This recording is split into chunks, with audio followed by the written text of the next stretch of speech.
Now, moving on, because if you've ever walked near the suspension bridge in Clifton, then you may have seen a sign which says Clifton Rocks. What you may not know is that beneath it lies a funicular railway that is more than 125 years old. Yes, it was used for shelter during the war, but the tunnel which connected Clifton with the Portway hasn't been in use since 1934. Now, a local businessman wants to restore it and open it as a museum.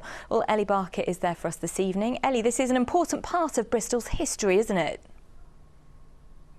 Oh my goodness, it really is. And when you think so many of us walk just up there and we've got absolutely no idea all of this is underneath. And if you have a look around everywhere, there is so much history. Now, just so you know exactly where we are, we're right by the Clifton Suspension Bridge. And this railway was built inside the cliffside of the Avon Gorge. And they did this to protect the very picturesque surroundings around it. Now, if you have a look here, you can still see the old railway down there. But, come with me, come this way, we're going to go on our own little tour. If you come through here, and if I open this gate, well, down there you're going to find a lot more than just a railway. Take a walk down the more than 300 steps and you may be surprised what you find.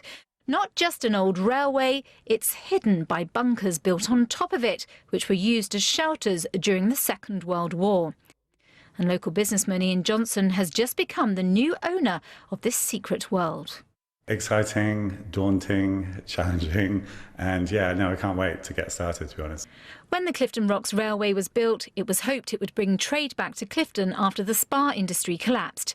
It opened in 1893 and operated for 40 years. Until it went bankrupt in 1934. It sat untouched until the Second World War, when it was used to shelter the people of Clifton and Hotwells. Now, if you can imagine, this was jam-packed with people. They weren't allowed to lay down overnight, they had to sit upright. And much of what they used is still here now. It's never been touched. We've got a bottle, there's some old gloves, and there's even a domino. It was also used as a secret transmission base for the BBC during the war, but when they moved out it was left derelict for decades and was owned by the nearby Avon Gorge Hotel. That could easily have been the end of its story, but in 2005 a group of passionate volunteers started digging to see what they could find. Mr Peel, who owned the Grand Spa, the Avon Gorge Hotel at the time, said, I don't want a derelict building next to me. Could you go and see what you can make of it? People were allowed down for tours, but by invite only, and it hasn't been opened for 2 years. But now the new owner, who also has the nearby observatory, has the key.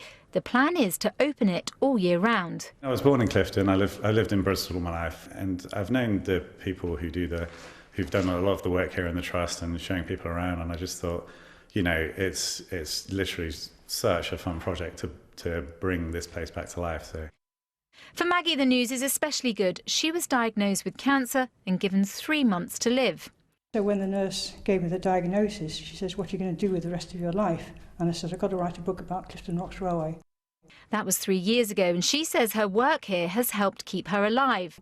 I'm not necessarily bossing him around, but I'm just sharing my information with him so he can understand what he's seeing. And I'm just very glad that he's been so amenable and listening to me. It's hoped the doors will open within a year, but it can't come soon enough for the stories just waiting to be told.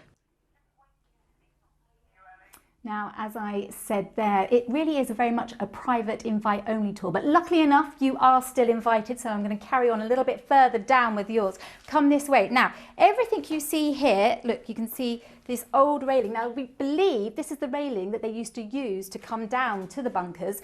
Up here are the former old light fittings. Down there, that's all part of the Victorian gates that were up the front of the building, and when you walk down you can really smell the history. Now, if you have a look in there, you can see that is exactly how the volunteers found it when they came down here. We're still not sure exactly what it's all going to be, but what we do know is that this hidden world isn't going to be hidden for much longer.